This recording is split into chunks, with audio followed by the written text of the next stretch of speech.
जय हिंद। कल के वीडियो में मैंने करंट अफेयर का जो महत्वपूर्ण प्रश्न था उन प्रश्नों के बारे में बताए थे, उन प्रश्नों को सॉल्व किए थे और कल बोले थे कि उसी श्रृंखला को आगे बढ़ाएंगे। लेकिन आज हम करंट अफेयर के प्रश्नों को सॉल्व नहीं करके आज जहाँ पे हम पढ़ाने के लिए जाते हैं उस स्कूल में इतिहास का टेस्ट लिए थे और देखिएगा वही जो आज स्कूल में टेस्ट लिए हैं उन्हीं सब प्रश्नों को आज बारी बारी से देखेंगे। ये देखिएगा, एक लड़की का कॉपी है, अनन्या भारती, वर्ग चतुर्थ, क्लास 4 की है, रोल नंबर 7, विषय इतिहास।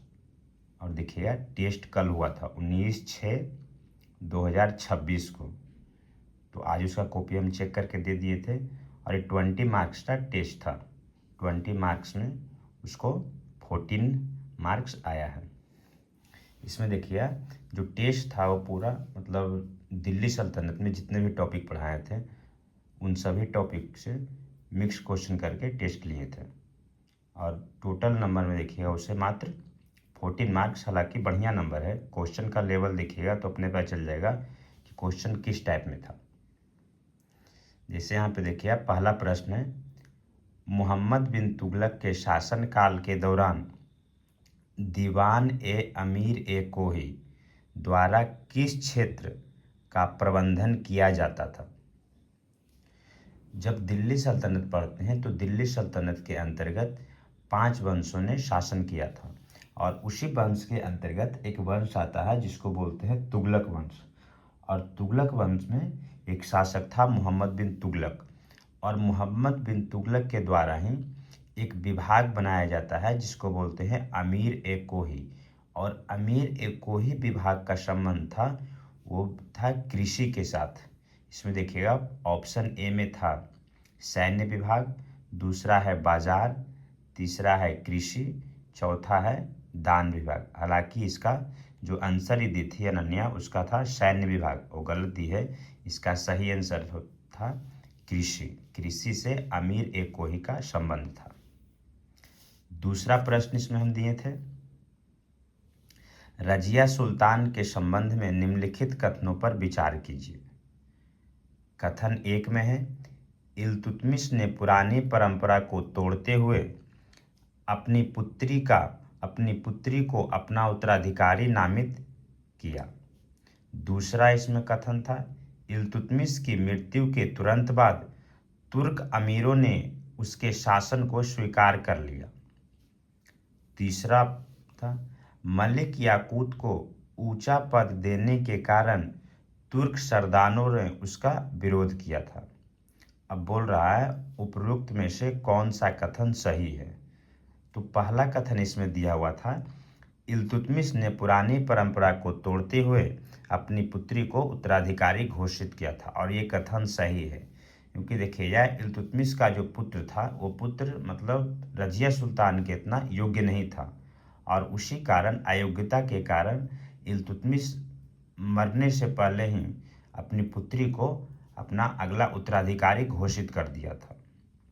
दूसरा इसमें है, इल्तुतमिश की मृत्यु के तुरंत बाद तुर्क अमीरों ने उसके शासन को स्वीकार कर लिया था। जी नहीं, वहाँ पे देखिए जब इल्तुतमिश की मृत्यु 1236 ईस्वी में हो जाती है तो उसके बाद देखिएगा उसके भाई को जो मतलब अयोग्य था उसको तुर्क सरदारों के द्वारा, तुर्क अमीरों के द्वारा गद्दी पर बैठा दिया गया था। हालांकि रजिया इसका विरोध करती है और बाद में देखिएगा उस समय एक परंपरा चला हुआ था कि जिसको भी न्याय मांगना है वो मस्जिद के सामने जाकर लाल वस्त्र धारण करके वहाँ पे जाके न्याय मांग सकती है और वही काम रजिया भी की और रजिया जनता के सहयोग से शासका बनने में सफलता हासिल की थी। तो इसलिए ये कथन गलत हो जाएगा क्योंकि उसके सत्ता को स्वीकार नहीं किया गया था। तीसरा है, मलिक याकूत को ऊंचा पद देने के कारण तुर्क सरदारों ने उसका विरोध किया। ये कथन सही है क्योंकि अबसिनिया निवासी था मलिक याकूत और मलिक याकूत को ऊंचा पद देने से वहाँ का जो सरदार था, तुर्क सरदार, उसमें असंतोष की भावना उत्पन्न हो रही थी। तो इसका सही उत्तर हो जाएगा, पूछ रहा कौन सा कथन सही है, यानी कथन 1 और कथन 3 इसका सही हो जाएगा। आगे प्रश्न और देखते हैं।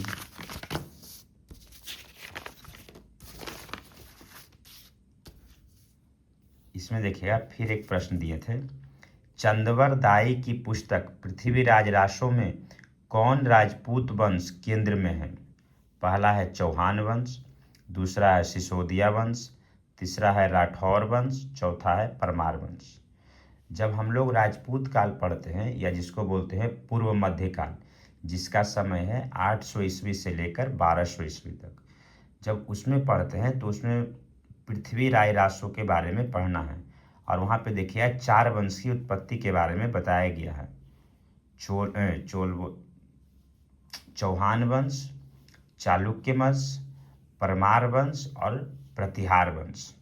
और इसी में देखिएगा जो पृथ्वी राय रासो का संबंध था, जिसके लेखक थे चंदवर दाई, और पृथ्वी राय रासो पुस्तक में चौहान वंश के बारे में वर्णन किया गया है। यानी इसका सही आंसर हो जाएगा ऑप्शन नंबर ए, और इसका भी देखिएगा ऑप्शन नंबर ए ही सही की है। अगला प्रश्न, मोहम्मद बिन तुगलक की सांकेतिक मुद्रा के संबंध में कौन सा कथन गलत है? मोहम्मद बिन तुगलक देखिएगा, जब दिल्ली सल्तनत पढ़ते हैं तो दिल्ली सल्तनत का सबसे विद्वान शासक माना जाता है मोहम्मद बिन तुगलक को। हालांकि ऐसा नहीं है कि जो शासक विद्वान होगा वो मतलब अपना शासन काल भी बढ़िया ढंग से बढ़िया तरीका से निर्वहन कर सकेगा।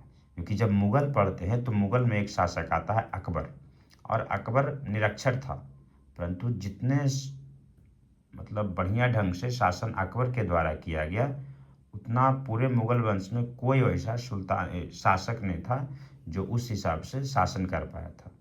इसी में देखिएगा मोहम्मद बिन तुगलक के बारे में कहा गया है कि कौन सा कथन गलत है, गलत कथन को सेलेक्ट करना है। इससे पहला है, उसने चांदी के टंका के बराबर मूल्य के तांबे और कांसे के सिक्के जारी किए। तो ये देखिएगा ये कथन सही है, क्योंकि उस समय देखिएगा मोहम्मद बिन तुगलक सांकेतिक मुद्रा का प्रचलन किया था। क्योंकि अपने शासनकाल में मतलब 3-4 काम ऐसा किया जिसके मतलब उसे सफलता नहीं मिली। जैसे देखिए द्वाब में कर वृद्धि किया, उसमें भी उसे सफलता हासिल नहीं हुआ। सांकेतिक मुद्रा का प्रचलन किया, उसमें भी सफलता हाथ नहीं लगा। फिर देखिए कराचील का अभियान किया, उसमें भी सफलता हासिल नहीं हुआ। राजधानी परिवर्तन किया, दिल्ली से दौलताबाद ले गया, उसमें भी सफलता हासिल नहीं हुआ। फिर देखिए खुरासान का अभियान किया। मतलब जो भी 4-5 कामों किया बिना सलाह लिए हुए, मंत्री का सलाह लिए हुए या फिर जो भी था अधिकारी का सलाह लिए हुए, वो सभी कामों में उसे असफलता हासिल हुई। और इसमें भी देखिएगा जो पहला था, उसने चांदी के टंके के बराबर मूल्य के तांबे और कांसे के सिक्के जारी किए थे। तो हाँ, सिक्का ऐसा जारी किया गया था उसके द्वारा। दूसरा है, यह प्रणाली इसलिए विफल रही क्योंकि राज्य के टकसालों पर सख्त नियंत्रण रखा था, जिससे सिक्कों की कमी हो गई। ये कथन गलत है, क्योंकि जो टकसाल था, टकसाल पर कोई नियंत्रण नहीं था मोहम्मद बिन तुगलक का। क्योंकि उस समय जो सिक्का बनने का काम हो रहा था, जो सिक्का की ढलाई हो रही थी, उसमें कोई राजकीय चिन्ह नहीं था। और इसी का फायदा उठाकर देखिएगा जो भी मतलब लोहार वर्ग था या फिर देखिएगा जो सिक्का ढालने का काम करता था, उन सभी मतलब टकसाल तो छोड़ दीजिए, घर में ही टकसाल बना दिया था। मतलब हर एक घर में सिक्का ढलाने का काम हो रहा था, क्योंकि उसमें कोई चिन्ह, राजकीय चिन्ह था ही नहीं। और इसी का फायदा उठाकर देखिएगा बहुत सारा पूरे बाजार में, पूरे राज्य में नकली सिक्का आ गया था मार्केट में। ये बोल रहा है यहाँ पे कि यह प्रणाली इसलिए विफल रही क्योंकि राज्य ने टकसालों पर सख्त नियंत्रण रखा था, कोई नियंत्रण नहीं था। इसलिए देखिए ये कथन गलत है। अगला कथन है, लोगों ने नकली सिक्के से टैक्स भर दिया और सोना चांदी वाला सिक्का अपने पास रख लिया। हाँ, ये कथन सही है। अगला है, सुल्तान ने बाद में सिक्कों को वापस ले लिया और उनके बदले सोना और चांदी वाला सिक्का दिया। ये भी कथन सही है। यानी कथन 2 इसका ऑप्शन नंबर बी गलत हो जाएगा। ये भी वही टिक की है, ऑप्शन नंबर बी इसका गलत है। अगला प्रश्न है, प्रसिद्ध मोरक्को यात्री इब्न बतूता ने अपना यात्रा वृत्तांत रेहला नाम से लिखा है। रेहला किस भाषा में है? रेहला फारसी में है, तुर्की में है, अरबी में है या उर्दू में है? तो देखिए जो इब्न बतूता के द्वारा रेहला लिखा गया है, इब्न बतूता मोहम्मद बिन तुगलक के शासनकाल में भारत की यात्रा पर आया था 1333 ईस्वी में, और उसी समय एक पुस्तक लिखा गया था रेहला, और रेहला लिखा गया है अरबी भाषा में, और एक टिक भी की है अरबी भाषा को। इसका एक प्रश्न भी सही है। अगला प्रश्न था, कुब्बत उल इस्लाम मस्जिद तथा 2.5 दिन का झोपड़ा क्रमशः कहाँ स्थित है? दिल्ली एवं लाहौर, लाहौर एवं आगरा, अजमेर एवं दिल्ली, और दिल्ली एवं अजमेर।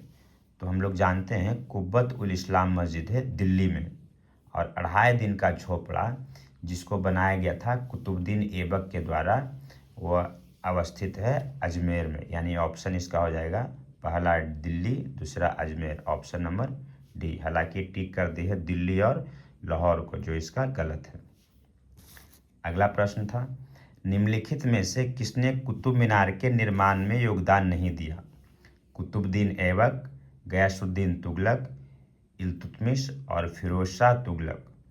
हम जब कुतुब मीनार के बारे में पढ़ते हैं तो कुतुब मीनार की स्थापना करने का श्रेय, कुतुब मीनार की शुरुआत किया गया था, बनाने का जो शुरुआत किया गया था वो किया गया था कुतुबुद्दीन ऐबक के द्वारा। गुलाम वंश का शासक था कुतुबुद्दीन ऐबक, और कुतुबुद्दीन ऐबक अपने गुरु कुतुबुद्दीन बख्तियार काकी के याद में कुतुब मीनार का निर्माण करवाना प्रारंभ किया, लेकिन उसको पूरा नहीं करवा पाया था। बाद में देखिएगा उस अधूरे काम को इल्तुतमिश के द्वारा पूरा किया गया। और फिर आगे चल के देखिएगा कुतुब मीनार के ऊपर वज्रपात होने के कारण ऊपर वाला उसका जो एरिया था वो टूट गया था, और उसको पूरी तरह से मरम्मत कराकर 5 मंजिला तक बनाने का काम किया था फिरोज शाह तुगलक। यानी कुतुब मीनार के निर्माण में कुतुबुद्दीन का नाम आता है, इल्तुतमिश का नाम आता है और फिरोज शाह तुगलक का नाम आता है। इसमें पूछ रहा कौन योगदान नहीं दिया था? तो कुतुबुद्दीन का योगदान तो था ही, इल्तुतमिश का भी योगदान है, गयासुद्दीन तुगलक है और फिरोज शाह तुगलक। तो फिरोज शाह तुगलक का भी योगदान है, लेकिन गयासुद्दीन तुगलक का योगदान इसमें नहीं था। ये देखिए टिक कर दी है, फिरोज शाह तुगलक का योगदान नहीं था, जो कि गलत है, क्योंकि फिरोज शाह तुगलक ही बाद में देखिएगा उसको 5 मंजिला तक बनाने का काम किया था। अगला प्रश्न है, लास्ट प्रश्न है, महमूद गजनवी के बारे में कौन सा कथन सही है? पहला है, महमूद गजनवी ने सोमनाथ मंदिर पर आक्रमण धन लूटने के लिए किया था। सही है, क्योंकि उस समय जो गजनी का शासक था, गजनी से संबंधित था महमूद गजनवी, और महमूद गजनवी भारत पर जो आक्रमण किया था विशेष करके सोमनाथ मंदिर पर, वो यहाँ पे शासन करने के लिए नहीं किया था कि मतलब भारत पे हम अपना शासन करेंगे या फिर गुजरात पे अपना शासन करेंगे। उसका काम था धन लूटना, और धन लूटने के बाद वो गजनी में अपना साम्राज्य का विस्तार करना चाहता था। तो पहला कथन इसका सही है। दूसरा है, आक्रमण के बाद उसने सोमनाथ मंदिर को अपने साम्राज्य में मिला लिया था। ऐसा उसका कोई सोच ही नहीं था, उसका सिर्फ यही सोच था कि हम ज़्यादा से ज़्यादा यहाँ से धन संपदा लूट लें और वही धन संपत्ति के आधार पर गजनी में अपने साम्राज्य का विस्तार कर सके, इसलिए कथन हो जाएगा गलत। तीसरा है, सोमनाथ मंदिर पर आक्रमण 1025-26 ईस्वी में किया गया था। ये सही है, क्योंकि वर्तमान समय में देखिएगा अभी 2026 चल रहा, और सोमनाथ मंदिर पर आक्रमण हुआ था 1025 अंतिम में कहिएगा तो मान के चलिए 1026 ईस्वी में, और 1026 ईस्वी से लेकर देखिएगा अभी चल रहा है 2026 ईस्वी, मतलब 1000 साल हो गया सोमनाथ मंदिर के ऊपर आक्रमण करने का। ये भी कथन इसका सही था। अगला कथन है, सोमनाथ मंदिर गुजरात में है। तो सोमनाथ मंदिर गुजरात में है, यह भी कथन सही है। पूछ क्या रहा था, कौन सा कथन सही नहीं है? यानी जो ऑप्शन नंबर बी था, आक्रमण के बाद उसने सोमनाथ मंदिर को अपने साम्राज्य में मिला लिया था, ये कथन सही नहीं है। इसका भी देखिएगा ये प्रश्न सही की है। गलत इसका हो गया प्रश्न नंबर 7, प्रश्न नंबर 6, और एक गलत की है प्रश्न संख्या 2 को। बाकी इसमें देखिएगा इसका टोटल मार्क्स 14 नंबर आया। हालांकि ठीक है, क्योंकि क्लास के हिसाब से देखिए तो मात्र ये 4 क्लास की लड़की है, ना कि 10th की है या फिर 12 की या फिर कोई कंपटीशन का तैयारी कर रही है। 4 क्लास की लड़की अगर इतने सलीके से, इतने मतलब क्वेश्चन का जो लेवल देखिएगा, जो ऑप्शन के हिसाब से देखिएगा, उसको सॉल्व कर रही है। तो 14 नंबर 20 नंबर में आना ये कोई आसान काम नहीं है। अगले टेस्ट में देखिएगा, फिर आगे जब टॉपिक हम पढ़ाएंगे तो अगले टेस्ट जब लेंगे तो उसके प्रश्नों को भी हल करने का प्रयास करेंगे। धन्यवाद।